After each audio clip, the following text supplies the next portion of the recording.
नमस्कार। टिंज भारत देख रहे हैं आप। मैं हूं रमेश असिंगटा।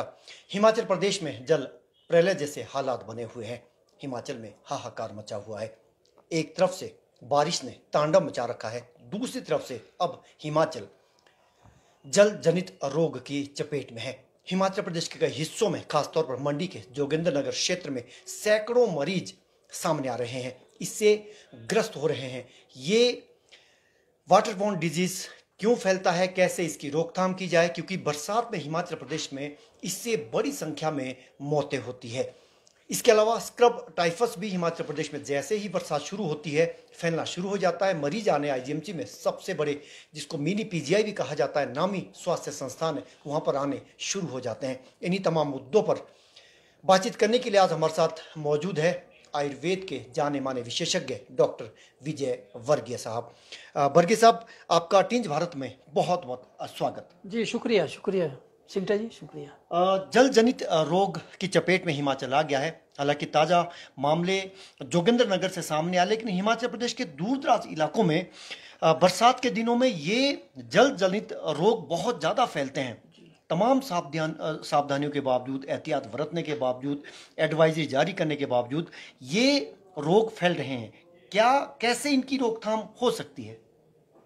देखिए, बरसात के मौसम में जल जनित रोग पैदा होना एक बहुत सामान्य बात है, लेकिन क्योंकि सब बहुत जानलेवा साबित होते हैं, जैसे पीलिया हो गया, आपको टाइफाइड है, स्क्रब टाइफस है, ये सब रोगों का सामना हर वर्ष करना पड़ता है।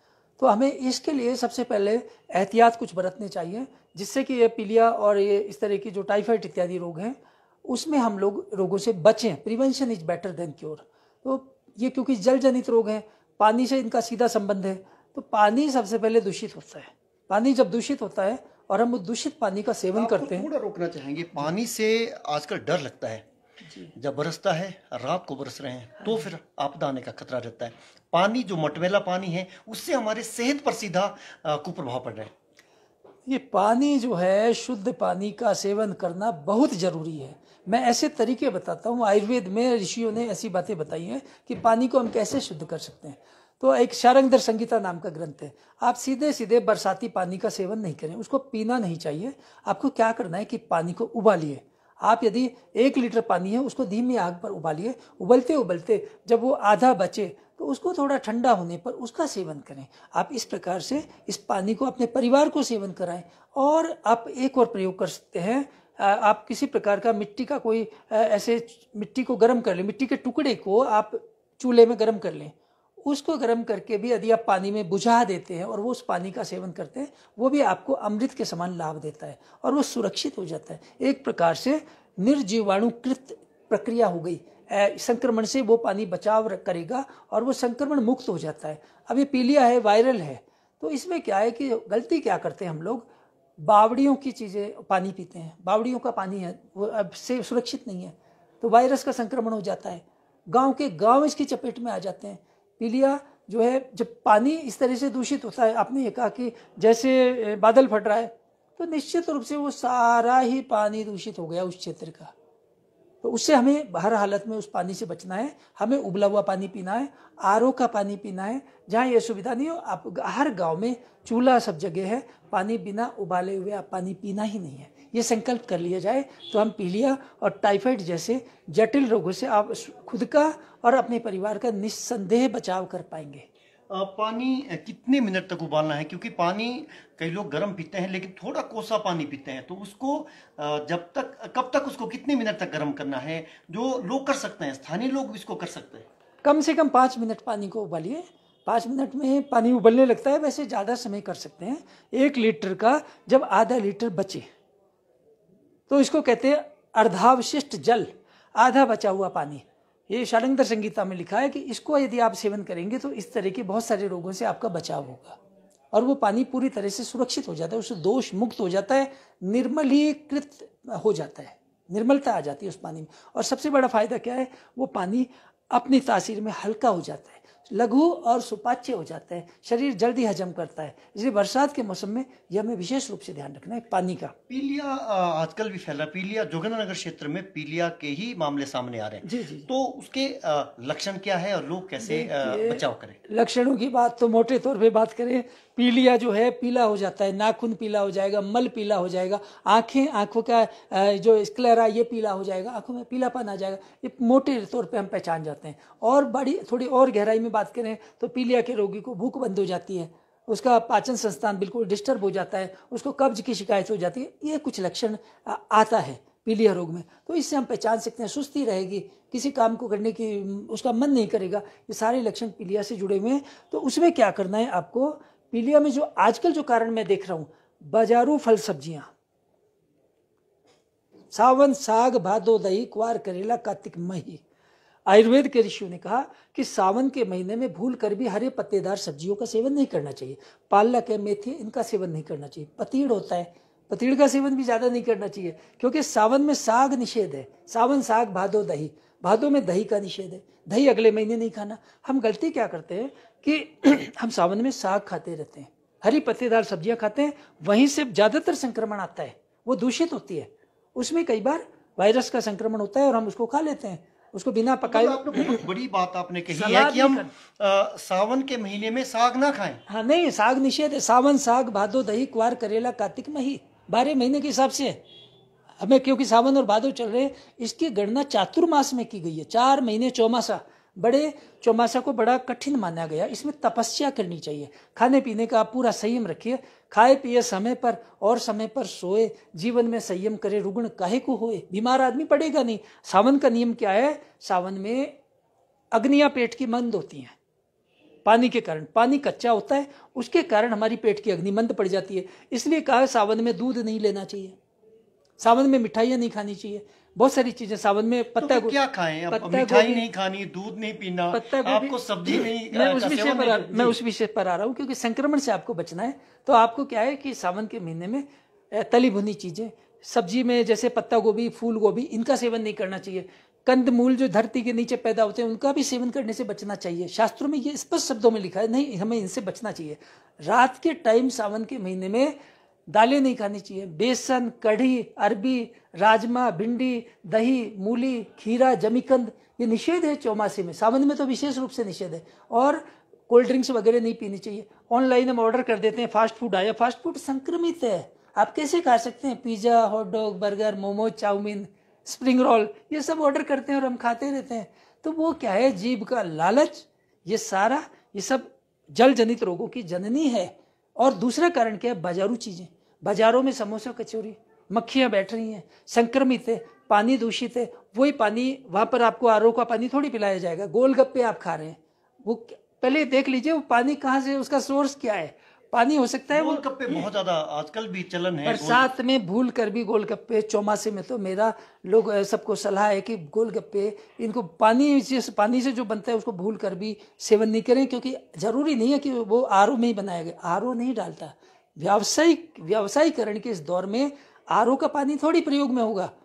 तो इसलिए पहले सुनिश्चित कर लें कि आप जो भी चीजें खा रहे हैं, पानी वाली बिल्कुल नहीं खाएं, पानी पूरी नहीं खाएं, गोलगप्पे बिल्कुल नहीं खाएं, और भी कोई चीजें हैं उनको सावधानी से खाएं, अन्यथा आपको टाइफाइड होने में देर नहीं लगेगी। और बड़ा ही जटिल बीमारियां हैं, कई साल निकल जाते हैं, टाइफाइड पॉजिटिव रहता है पेशेंट, बड़ी जटिल समस्या हो जाती है। तो फिर क्या खाएं, क्या आप सलाह देते हैं? नहीं खाएं वो आपने बता दिया। ऐसा लिखा है, सावन में गुड़ खाए चाहे मुहर बराबर आवे। वृंदावन की कहावत है, सावन में गुड़ का सेवन करना चाहिए, चाहे वो सोने की मोहर जैसी कीमत क्यों नहीं हो गुड़ की। सावन में गुड़ थोड़ा थोड़ा जरूर खाते रहिए। सावन में पेट की अग्नि जो है मंद हो जाती है, इसलिए अदरक का प्रयोग बढ़ा दीजिए थोड़े दिनों के लिए। दालचीनी का प्रयोग कीजिए। दालचीनी आजकल उल्टा लोग सोचते हैं कि अदरक का सेवन नहीं करना, ये गर्म रहता है, लेकिन आप बोल रहे हैं कि उबाल करके उसको अदरक इस रूप में खाना है। आप अदरक का काढ़ा बना के पीजिए, आप जो है दालचीनी की चाय बना के पीजिए। इस तरह की चीजें आप जो पेट की अग्नि को बढ़ाएं, उनका सेवन आपको करना है। कच्ची हल्दी का प्रयोग आप कर सकते हैं, उसको भी उबाल करके आप सेवन करें। तो ये कुछ चीजें जो हल्दी का प्रयोग, टर्मरिक जो है उसको भी आप उबाल करके ले सकते हैं। दाल सब्जी में तड़का नहीं, अलग से हल्दी डाल के खाएं, उससे जठराग्नि, उससे शरीर का संक्रमण अनेक। कौन सी दालें आजकल जिसका प्रयोग हो सकता है? इस समय देखिए, रात को तो दालें निषेध हैं, दिन में यदि आपको दालें खानी है, मूंग की दाल आप खा सकते हैं। हल्का खाना खाइए, हल्का और सुपाच्य होना चाहिए। लौकी, टिंडा, तोरई, करेला, मूंग की दाल, इस पर से आश्रित रहना ज़्यादा भलाई की बात है। इनको भी अच्छी तरह से धो करके प्रयोग करें। और सब्जियों को कच्चे रूप में, सलाद भूल कर भी इस सावन के महीने में सलाद नहीं खाना चाहिए, उससे आप बचें, क्योंकि सलाद में भी ज़्यादातर संक्रमण होता है। वो भी एक सोर्स है पीलिया का, वो टाइफाइड का सोर्स हो सकता है। सलाद में खीरा वगैरह ये आजकल खीरा आप ले सकते, खीरा ले सकते हैं, खीरा ले सकते हैं, आप टमाटर ले सकते हैं, लेकिन सलाद को दिन में ही खाना है, सलाद रात को बिल्कुल नहीं खाना है। अगर रात को सलाद देते उसके क्या नुकसान रात को खाएंगे तो आपकी अग्नि मंद हो जाएगी। पहले ही वातावरण में पानी है, परिवेश में पानी बहुत है, नमी है, सलाद में पानी बहुत है। रात को जब आप खाएंगे तो अगले दिन आपको लूज मोशंस हो जाएंगे, पेट आपका डिस्टर्ब हो जाएगा, आपको फैटी लिवर हो जाएगा, लिवर फैटी हो जाएगा आपका धीरे धीरे, तो कोलेस्ट्रॉल बढ़ जाएगा, यूरिक एसिड बढ़ जाएगा। तो आपको रात को तो खा ही नहीं सकते, सलाद का निषेध है। तो ये पूरी बहुत गहरी बातें हैं। इसी प्रकार से दूध का हम निषेध बता रहे हैं। तो हमने संक्षेप में जो है, इस समय मिक्स आटा, कोदा, कंगनी, ओगला, फाफरा, ये जो मिलेट्स हैं, इनसे बनी हुई ये जो आप ये तो दुर्लभ हो गए, ये तो कहीं मिलते नहीं है। तो गेहूं, शहर के लोग क्या करें? जो गेहूं सुलभ है उसमें थोड़ा थोड़ा मिला लें, ये थोड़ी मात्रा में मिला लें। मतलब अकेला गेहूं नहीं खाना है, अकेला गेहूं दोष करेगा शरीर में, वो विकार पैदा करेगा। तो ये थोड़ा ध्यान रखने की बात है। आहार से दूसरा आंत्रशोथ भी आजकल बहुत ज्यादा फैलता है, तो उससे रोकथाम के लिए भी यही सारे उपाय है। आंत्रशोथ में बिल्कुल सीधी सीधी बात है। आप यदि मक्खी, आप खाना जो बनाया है, पहली बात ताज़ा खाना ग्रहण करना, ताज़ा खाना है। जरा भी 3-4 घंटे पहले बना हुआ खाना बिल्कुल नहीं खाएं। मांस, मदिरा का सेवन नहीं करें। मांस जो है, किसी भी रूप में मांस का सेवन यदि कर रहे हैं तो सावधानी रखें। 2-3 घंटे पहले बना हुआ है तो उसको भूल कर भी नहीं खाएं, आंत्रशोथ होने का पूरा संभावना रहती है। इसी प्रकार से मक्खियाँ जो जिस खाने पर बैठ गई हैं उस खाने को नहीं सेवन करें, और हाथ अच्छी तरह धोकर खाएं।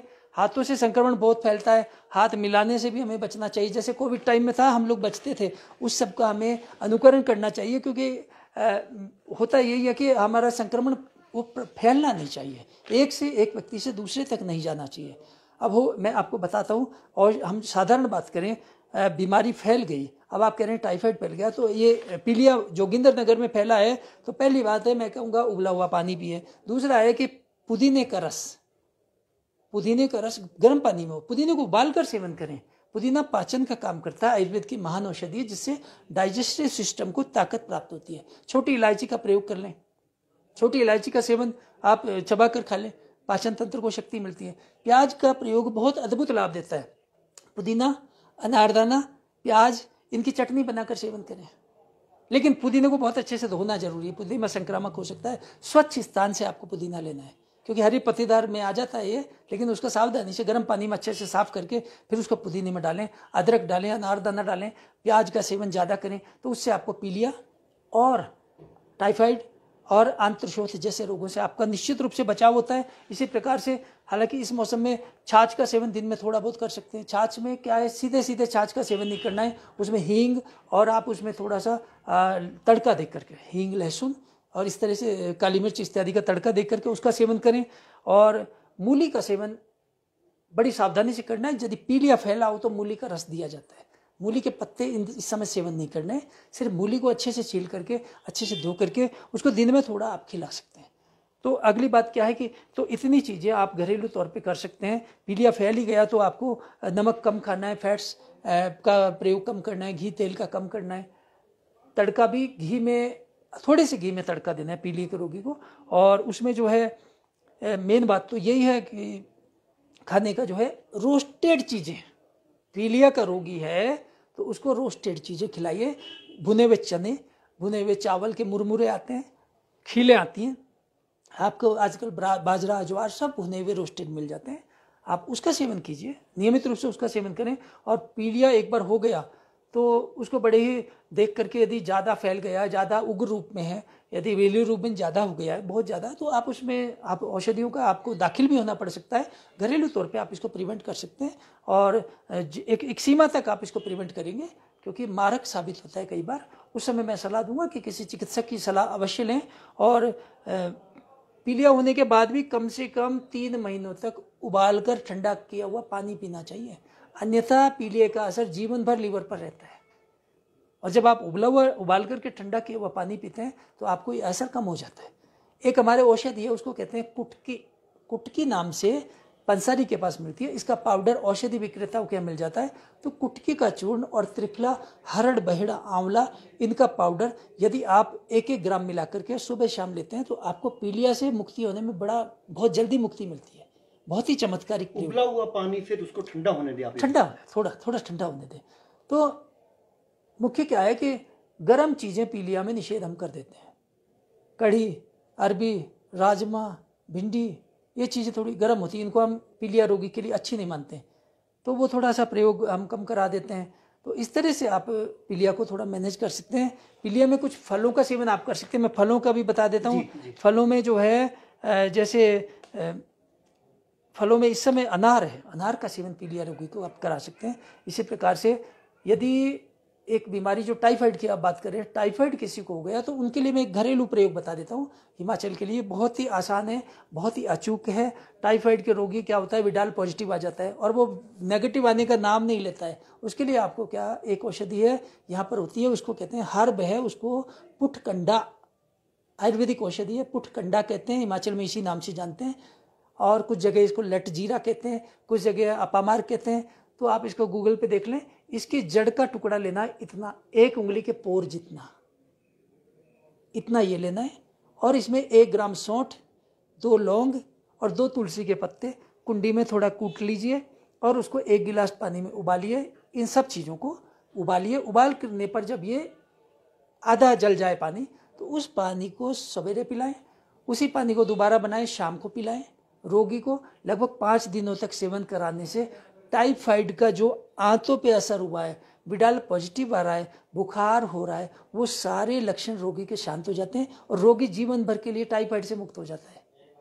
दोबारा रिलैप्स होने की संभावना खत्म हो जाती है। टाइफाइड के बाद जो रोगी ऐसे होते हैं, शरीर में 100 डिग्री, शाम तक 100 तक बुखार आने लग जाता है और थकान रहती है, हरारत रहती है, वो सारे लक्षण इस नुस्खे से समाप्त हो जाते हैं। ये नुस्खा मैंने अपनी लिखी पुस्तक में दे रखा है। ये आप देख सकते हैं। जीवन शैली के रोग पुस्तक है इसका, जीवन शैली के रोग। ये नेशनल अवार्ड इस पुस्तक को मिला, जीवन शैली के रोग और आयुर्वेद। इसमें मैंने ये दे रखा है मैंने इसको कि पीलिया में, ये टाइफाइड में ये औषधि सेवन करें। तो ये छोटी छोटी बातें हैं जिनको आप आहार विहार में आप परिवर्तन ला करके और थोड़ा आप प्रिकॉशन रख करके आप ये जल जनित रोगों से स्वयं और अपने परिवार का बचाव कर सकते हैं। तो आज की बहुत बड़ी आवश्यकता भी है। इसके अलावा हमें क्या करना है, रात्रि में जो है रात्रि का जो मैंने परहेज बताया, इसके अलावा कुछ और छोटी छोटी बातें जिनका हमें ध्यान रख सकते हैं। तली भुनी चीज़ें, मिर्च मसाले, मांस मदिरा, इनके सेवन से बचें। चातुर्मास जो है बड़ा पवित्र माना जाता है। इसमें ये कहते हैं कि हमारे देवता लोग सो जाते हैं, तो इसको बड़ी पवित्रता के साथ हमें इसका जीवन व्यापन करना चाहिए, अन्यथा रोगों की चपेट में आ जाते हैं। रोग भी बड़े जटिल किस्म के सारे रोग हैं, इनको आसानी से हम नहीं ले सकते। इनमें अस्पतालों में दाखिल होने की आवश्यकता होती है, महामारी का रूप ले लेते हैं कई बार। तो आयुर्वेद में कहा है कि पानीयम प्राणिनाम प्राणः, पानी जो है मनुष्यों के लिए प्राण है, लेकिन ये जान का दुश्मन भी है। पानी यदि दूषित हो गया तो हमारे साथ ये पूरी दुश्मनी निकालता है। मेरी तरफ से यही प्रमुख सुझाव है। पानी बहुत बहुत महत्वपूर्ण, आपने बहुत महत्वपूर्ण, बहुत बहुत धन्यवाद, आपने जानकारी दी। और हमारे जो दर्शक है वो भी जानकारी को जरूर साझा करें, क्योंकि बहुत महत्वपूर्ण है हिमाचल के दृष्टिकोण से। पानी के बगैर कुछ भी नहीं है, जीवन संभव नहीं है। लेकिन जब पानी दूषित हो जाए तो फिर ये दुश्मन बन जाता है। इन्होंने एक बड़ी बात कही है, क्या खाएं क्या नहीं खाएं और आजकल किस तरह की व्यंजनों का सेवन करें। इन्होंने तमाम जानकारी, महत्वपूर्ण जानकारी हमारे दर्शकों के साथ साझा की। आपका बहुत बहुत शुक्रिया। टिंज भारत देख रहे हैं आप, नमस्कार।